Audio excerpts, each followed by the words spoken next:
Hi, Kate. Welcome back to our podcast, Why Such a Fuss? Hi, Christina. Thanks for having me back. Great to be here. Great to see you. Thank you for coming. In your experience, what are the most common mistakes made by employers in the recruitment process?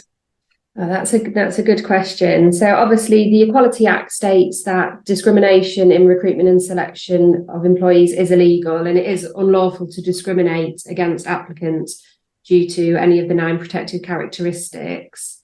So given that, I think that always needs to be at an employer's forefront of their mind when going through the recruitment and selection process to ensure that they don't fall into that.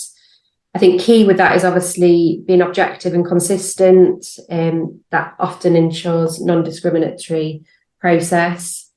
I think having that understanding of the correct process is a great start. Outside of that, I think employers often hire solely for a culture fit, which obviously that is important. It is important that the candidate is going to fit into the business's culture and the team. However, I think that it always needs to be a balance, because obviously the experience and education can be equally important, and vice versa. So you often find either employers will focus on experience, education. The candidate could potentially look brilliant on paper, but then when they meet, there is potentially a culture fit issue there, and perhaps the candidate wouldn't fit in. But equally, on the other hand, they could fit in brilliantly, but not have that experience and education. And that's something that businesses should then look to develop, to coach. And actually, if they can see the potential in that candidate, shouldn't necessarily just write that candidate off as not being successful or appropriate for the business. But then flip back, obviously, if there is potentially going to be a culture issue there, you are almost setting the candidate up to fail as well, which equally wouldn't be fair on the candidate to bring them in knowing that they're miles apart from the current company culture or the team. Yeah.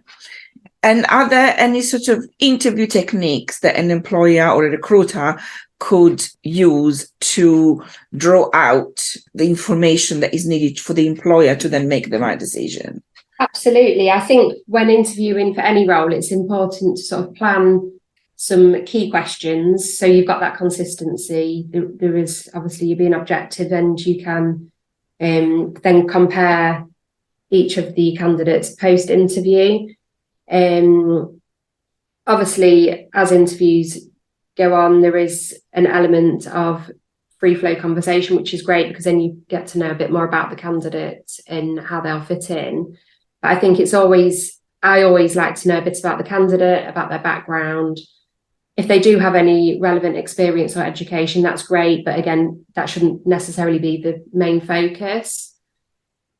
I think having an understanding of what the candidate, what research the candidate has done on the company is great, because that shows that they are committed to the company, and how potentially they will develop and move into the role. And I think in terms of the actual process itself, I think an employer should always follow a structured process throughout the recruitment process. So in terms of advertising the role, reviewing the applicants, shortlisting, but in an objective way, that you've got a shortlist matrix or criteria to avoid any bias or discriminatory behaviour within that. And then that could then lead on to interviews, second interviews, assessments, to ensure you do get that correct candidate in place. Okay.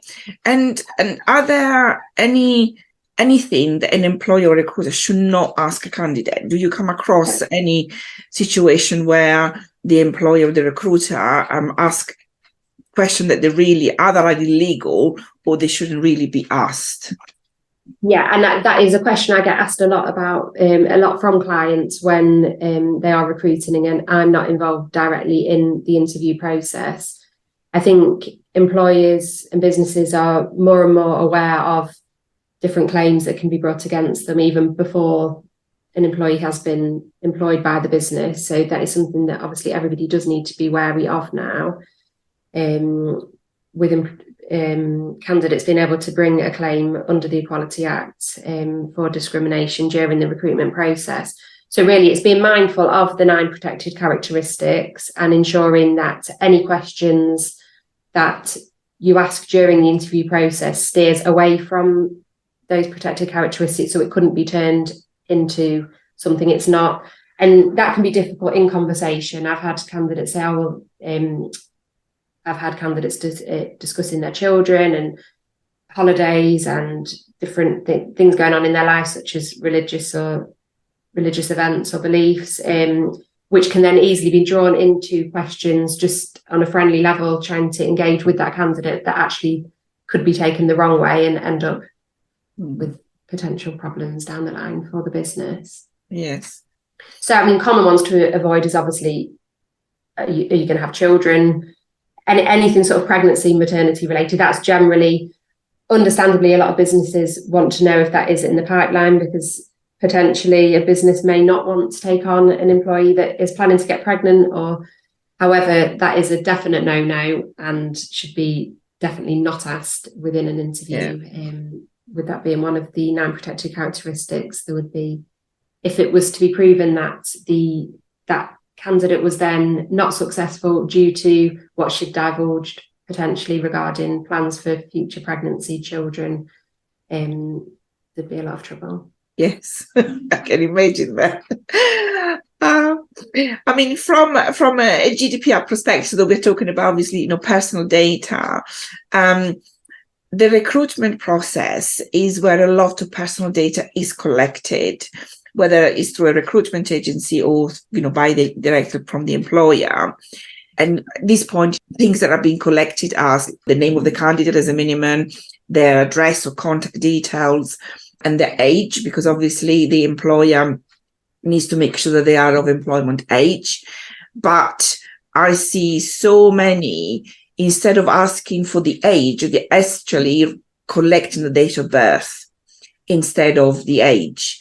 Now, and the regulation clearly states that the collection of personal data needs to be necessary for the processing. So if it's not necessary, then you should that in the first place. So if you just need to know the age, just ask the age. You don't need to collect the personal data, which is the date of birth.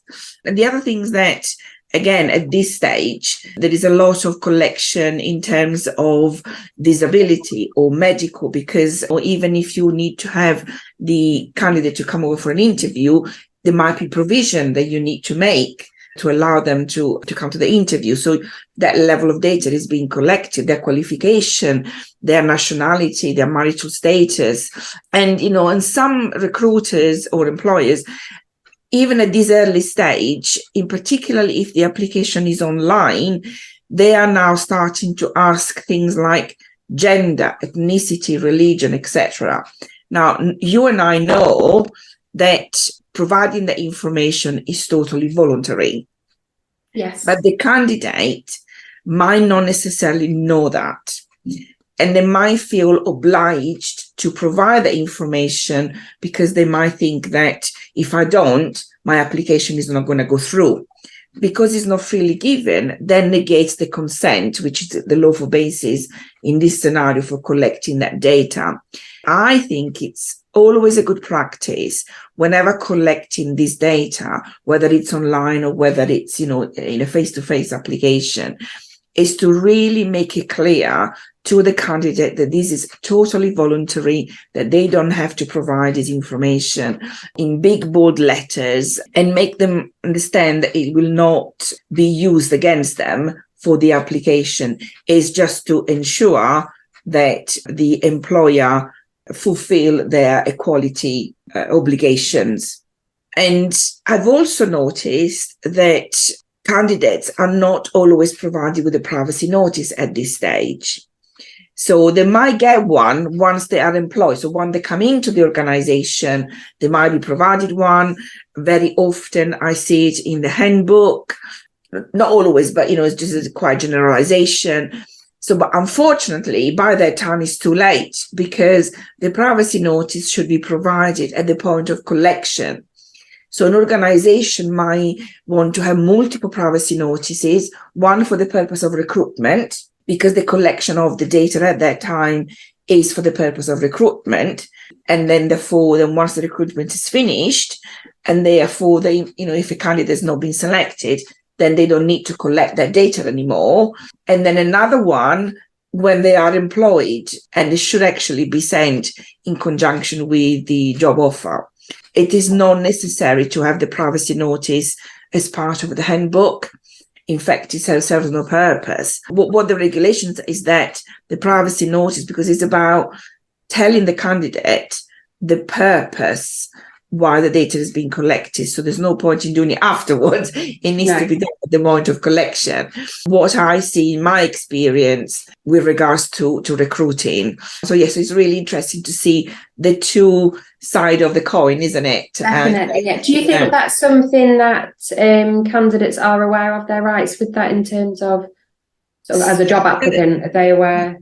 Some are not. Come across a situation where a candidate asks for it at the time of recruitment, and some they don't. Some, they might be scared of asking for it because they think, again, it will count against them.